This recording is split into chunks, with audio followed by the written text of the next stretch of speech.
परिवेश की कुछ झलकियां दिखाई गई हैं। कुछ सामाजिक कुरीतियां जो हमारे समाज में आज भी व्याप्त है और महिलाओं के साथ जो अत्याचार, अनाचार, जो दुर्व्यवहार होता है, उनका खंडन किया गया है। तो आप सभी के समक्ष प्रस्तुत है पंच परमेश्वर नाटक। जोरदार तालियों के साथ स्वागत करेंगे बाल कलाकारों का।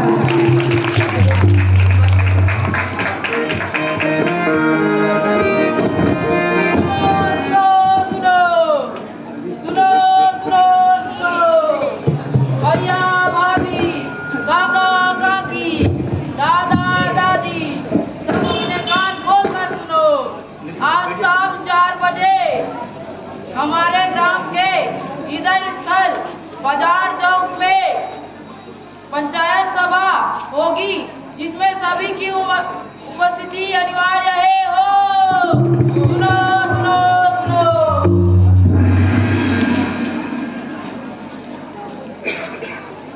यह पंचायत है लोकतंत्र के न्याय का मंदिर।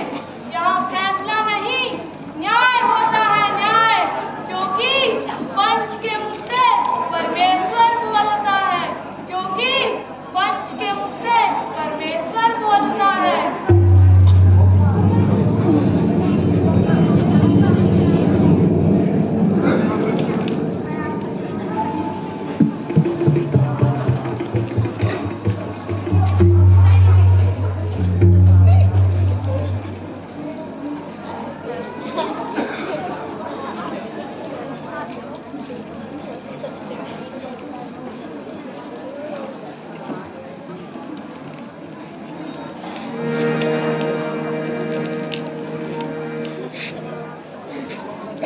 आदरणीय ग्रामवासियों, आप सभी का हमारा सादर अभिवादन स्वीकार हो।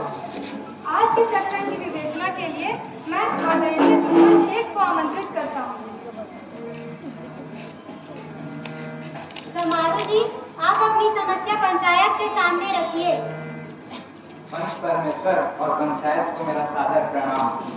महोदय जी, बात यह है कि बुधारू यादव के पिताजी को गुजरे 4 महीने हो गए हैं, लेकिन न ही उसने ग्रामवासियों को भोजन कराया है और न ही पांघर को भोज दिया है। इसका निर्णय किया जाए महोदय। बुधारू, आपको अपनी सफाई में कुछ कहना है? पंच परमेश्वर को मेरा प्रणाम। आप सभी जानते हैं मालिक की बीमार पिता का इलाज कराते कराते मेरी सारी संपत्ति समाप्त हो गई है। बचा है तो एक घर, वह भी गिरवी है। और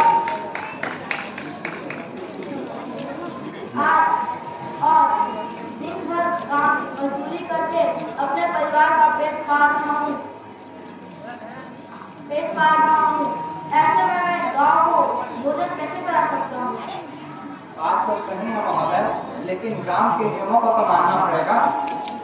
समारू जी, आप यह बताइए, समाज का निर्माण लोगों के विकास के लिए हुआ है कि भोजन कराने के लिए या किसी को दंडित करने के लिए हुआ है? महोदय जी, समाज का निर्माण लोगों के विकास के लिए हुआ है, लेकिन ग्राम के नियमों को भी तो मानना पड़ेगा। तो फिर आप यह बताइए, जब बुधारू के पिताजी का स्वास्थ्य खराब था और वह उनके इलाज के लिए अपनी सारी संपत्ति बेच रहा था, उस समय क्या हमने सामाजिक तौर पर या आर्थिक रूप से इनका सहयोग किया था? अरे, इस बारे में तो हमने सोचा ही नहीं। समाज का काम लोगों के विकास के लिए ही होता है समारू जी। यदि कोई व्यक्ति दुखी है तो हमारा कर्तव्य होता है कि हम उनका सहयोग करें। अच्छा, आपके यादव समाज के मुखिया कौन है? हमारे यादव समाज के मुखिया राजेंद्र यादव जी। मैं आदरणीय राजेंद्र यादव जी से निवेदन करता हूँ कि वे खड़े होकर इस विषय में अपना वक्तव्य स्पष्ट करें और यह भी बताएं कि क्या मृत्यु भोज किसी समाज का विशेष नियम है? सरपंच महोदय, हमारे समाज के राज्य के पदाधिकारियों ने निर्देश किया है कि मृत्यु भोज हमारे समाज का कोई नियम नहीं है। यदि परिवार का सामर्थ्य है और वे चाहे तो अपने दिवंगत सदस्य की स्मृति में खिला सकते हैं, किंतु यह आवश्यक नहीं है। बहुत बहुत धन्यवाद आदरणीय यादव जी। मैं अन्य समाज के मुखिया गणों से करें और यह भी बताएं कि क्या मृत्यु भोज किसी समाज का अनिवार्य नियम है। हमारे साहू समाज में मृत्यु भोज का कोई निर्माण नहीं है। आदरणीय सभासदों, हमारे समाज में भी मृत्यु भोज का कोई नियम नहीं है। हाँ, हमारे कंवर समाज में भी मृत्यु भोज का कोई नियम नहीं है, ये ऐच्छिक है।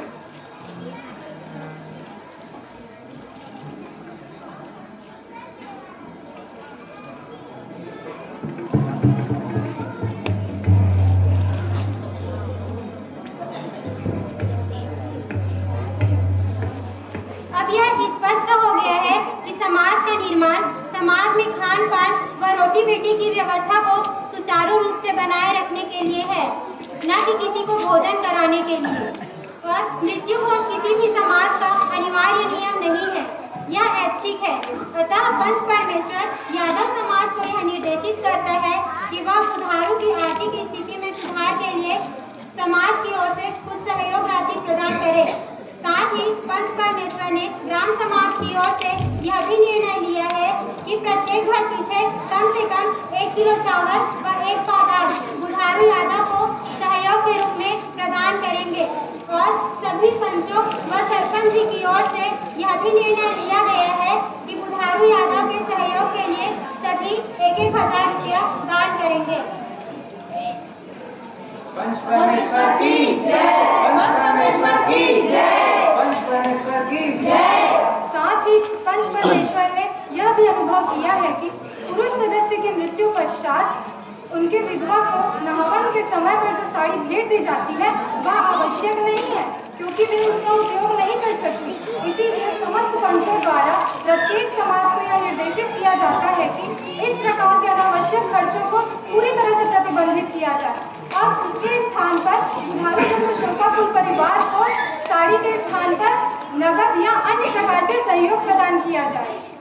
पंच परमेश्वर की जय, पंच परमेश्वर की जय। आप सभी जानते हैं कल से दीपावली का त्योहार शुरू हो रहा है, इसीलिए आओ हम सब मिलकर हर्ष उल्लास और पूरे उत्साह के साथ दीपावली का त्योहार मनाएं।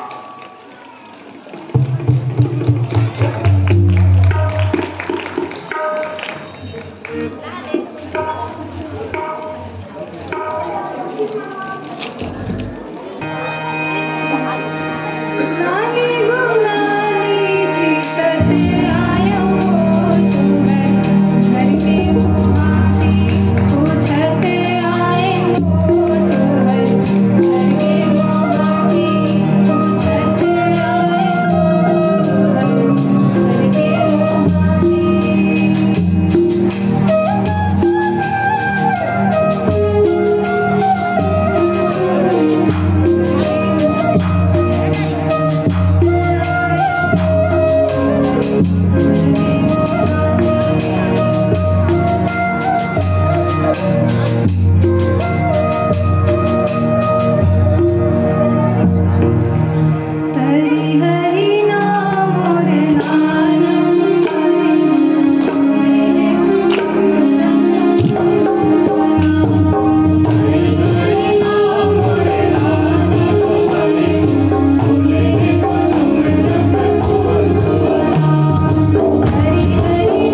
बेटी का हाथ पटाखे से जल गया था, उसे ही अस्पताल लेकर गया था। और सुना है हरकू का स्वास्थ्य भी कुछ ठीक नहीं है, उसे भी देखने जाना है। आज गोवर्धन पूजा है ना, बैलों को सजाने का सामान दे दीजिए। जुम्मन से ठीक ही कहता है। अलगू चौधरी को तो अपने परिवार के लिए कुछ समय ही नहीं होता। यह अपने समाज सेवा में इतने व्यस्त रहते हैं कि परिवार को तो भूल ही जाते हैं। जुम्मन से कहाँ है वो? मैं उसे ही तो ढूंढ रहा था। लोग जुम्मन से को आप ढूंढ रहे हो? जुम्मन से बैलों का सारा सामान लिया आपके घर पहुंच चुका है। जाइए चला गया। अच्छा, जुम्मन का बच्चा आज फिर बाजी मार गया। चल तुम समझे राम राम। राम राम भैया, राम राम। इसे कहते हैं राम लीलाई जोड़ी। चीकू दीवान की ओर से 100 रुपये और श्री प्रदुमलाल साहू जी की ओर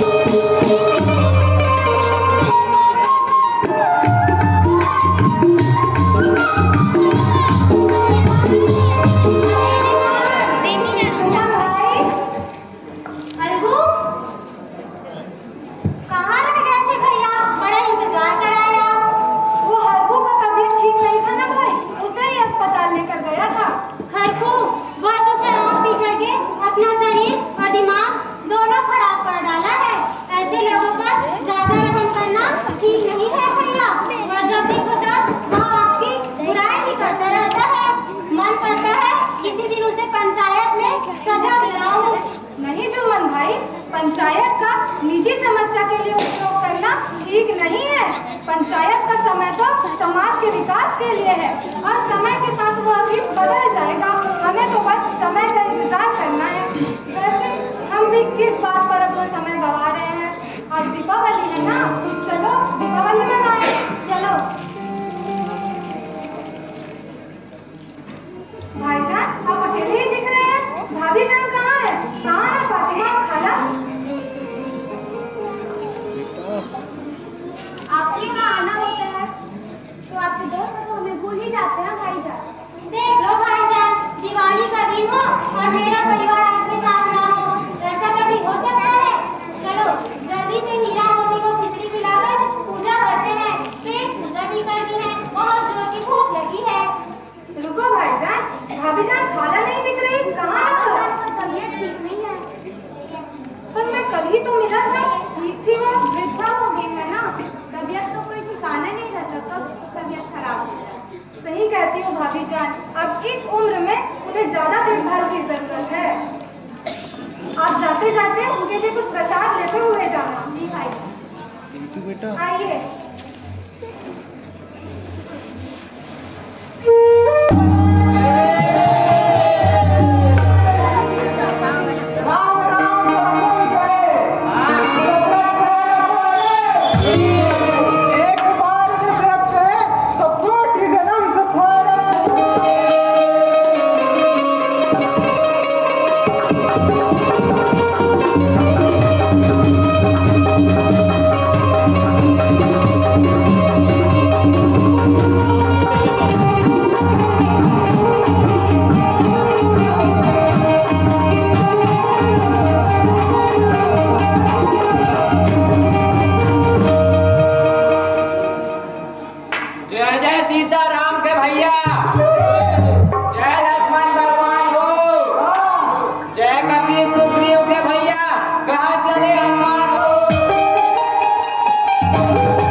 कोल की बैला रहेंगे बैलक सिंगवा माटी रे ठाकुर घर जो हारे जाओ उधारिया मासी रे।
जुम्मन बेटा, अब तुम मुझे पैसे ही दे दिया करना, मैं अपना बंदोबस्त खुद ही